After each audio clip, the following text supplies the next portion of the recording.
Mujahidin Chechen yang dilupakan dunia Islam.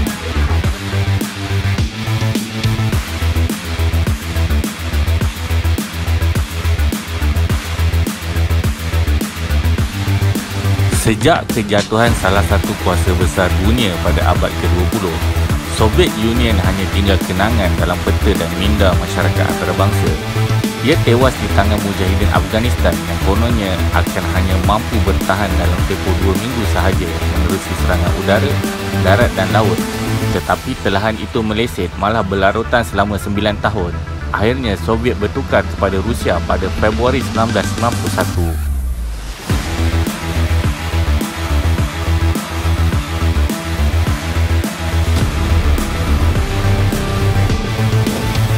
Banyak negara yang pernah di bawah jajahan Soviet beralih angin untuk memohon kemerdekaan atau pemerintahan secara autonomi, iaitu satu cara bagi membebaskan diri daripada kepompong Soviet. Namun, saki baki dendam kesumat dan juga rasa malu masih menyelubungi Rusia selepas kalah kepada Afghanistan. Akhirnya, mereka merancang untuk membalas dendam etnik Islam di wilayah Chechen di kalangan Mujahidin Chechnya yang terletak di bahagian selatan Rusia sampai hari ini.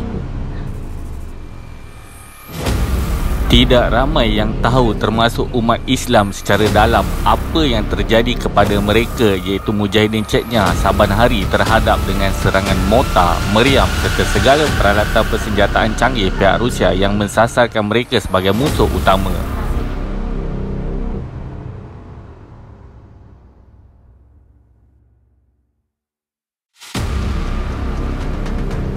Bagi para mujahidin, mereka sentiasa bersedia untuk menghadapi sebarang kemungkinan walaupun terpaksa berdepan dengan bekas kuasa besar yang boleh disifatkan sebagai perang saudara, kerana Chechen antara wilayah yang paling dekat dengan ibu negara Rusia iaitu Moskow.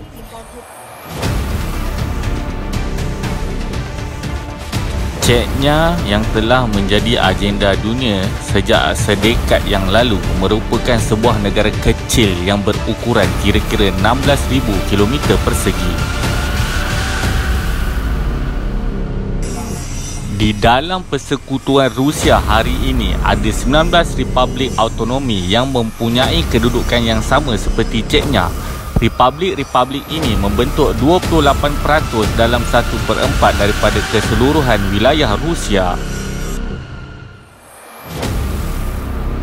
Karakteristik yang paling jelas terdapat pada republik-republik di dalam persekutuan Rusia ialah cara mereka mempengaruhi di antara satu sama lain dengan berkesan sekali, dan bagaimana sesuatu perubahan yang berlaku di dalam sesebuah republik dapat mempengaruhi yang lain. Rusia memerangi Chechnya sejak tahun 1994 hingga 1996. Oleh kerana gagal menewaskan pejuang Chechnya itu, mereka mengadakan rundingan dan gencatan senjata yang berakhir dengan persetujuan Rusia memberikan kuasa autonomi kepada Chechnya, di mana askarnya berundur pada tahun 1996. Malangnya, ketika rakyat Chechnya sedang menikmati kuasa autonomi itu, tentera Rusia kembali menyerang mereka. Kini peperangan itu berterusan dengan mengorbankan banyak jiwa dan tidak ada tanda akan berhenti segera. Amerika dan Eropah membisu 1000 bahasa dan membiarkan peperangan ini berlanjutan.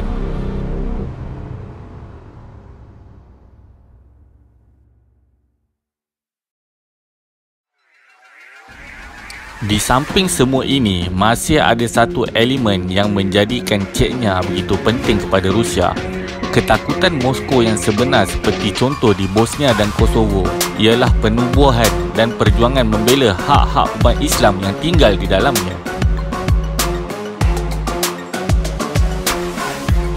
Inilah sebab paling penting mengapa perang yang tidak berperi kemanusiaan dilancarkan oleh pentadbiran Rusia terhadap Chechnya, yang mana mereka telah berusaha selama bertahun-tahun untuk menghapuskan identiti agama orang-orang Chechen dan dengan itu mengenakan penindasan kejam ke atas mereka, memusnahkan masjid-masjid, mengharamkan ibadat kepada Allah dan melarang pendidikan yang bersifat keagamaan. Chechen, wadah jihad, pernah melahirkan para mujahidin pada jalan Allah.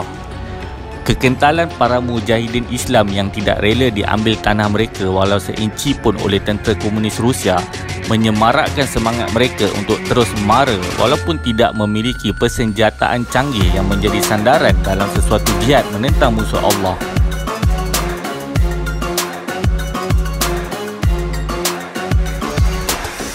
Mereka meletakkan keyakinan, harapan dan sandaran penuh kepada Allah sebagai pembela dan penolong. Suasana jihad yang tercetus kepada mereka serupa yang dialami tentera Islam di zaman Rasulullah SAW di dalam peperangan Badar yang hanya berjumlah 313 orang berbanding 1000 orang di kalangan musyrikin.